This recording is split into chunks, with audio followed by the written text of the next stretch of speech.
رزق بڑھتا کیسے ہے؟ آج ہے آیت دسترخوان یعنی آیت مائدہ. آپ نے سنا ہے سورہ مائدہ. سورہ مائدہ میں 2 آیتیں ہیں جو آیت مائدہ کہلاتی. ایک کا نمبر 112 ہے, ایک کا نمبر 114 ہے. 112 والی اپنے کام کی نہیں ہے, مطلب اس حوالے سے آیت تو ہے مگر وظیفہ نہیں ہے. آیت نمبر 114 ہمارے اور آپ کے وظیفے کے طور پر. اس کا وظیفہ کیا ہے؟ اگر کوئی انسان صبح کے وقت میں سورہ مبارکہ مائدہ کی آخری آیت 114 نمبر کی آیت, شاید آخری ہو, نمبر مجھے یاد ہے 114, پڑھ دیتا ہوں آیت. اللہم ربنا انزل علینا مائدۃ من السماء تکون لنا عیدا لاولنا وآخرنا وآیۃ منک وارزقنا وانت خیر الرازقین. چھوٹی سی آیت ہے, بڑی نہیں ہے. سورہ مائدہ کی 114 نمبر کی آیت صبح نماز سے پہلے پڑھیں, نماز کے بعد پڑھیں, وقت کی قید نہیں مگر ہے صبح میں کوئی بھی وقت ہو آپ کے لحاظ سے. آپ 3 دفعہ پڑھیے. 3 دفعہ پڑھنے کے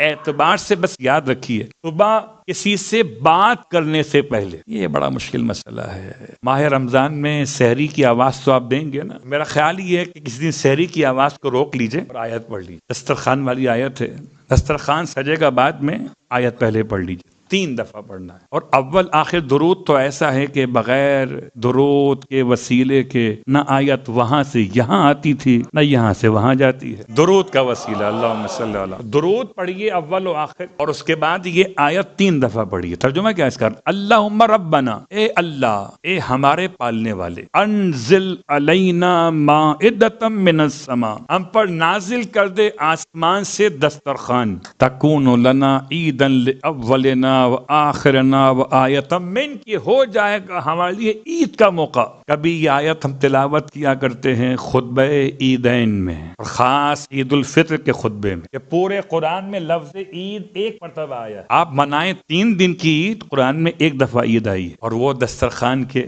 یعنی مطلب کھانے پینے کے حوالے. تکون لنا عیدا لاولنا وآخرنا, یہ ہمارے اول کی عید بھی ہے اور ہمارے آخر کی عید بھی ہے. وہ آیۃ من کا, وہ تیری نشانی بھی ہے. ورزقنا وانت خیر الرازقین, تو ہمیں رزق عطا فرما, یہ تو بہترین رزق عطا فرمانے والا ہے. یہ تو بات تھی. جیسے ہی آپ تلاوت کریں گے یقین کے ساتھ, توجہ اور حضور قلب کے ساتھ, مذاق نہیں, آزمائش نہیں, یقین اور عقیدے کے ساتھ, ایسی جگہ سے رزق ملے گا جہاں سے گمان بھی نہ ہو, اس آیت کی برکت سے.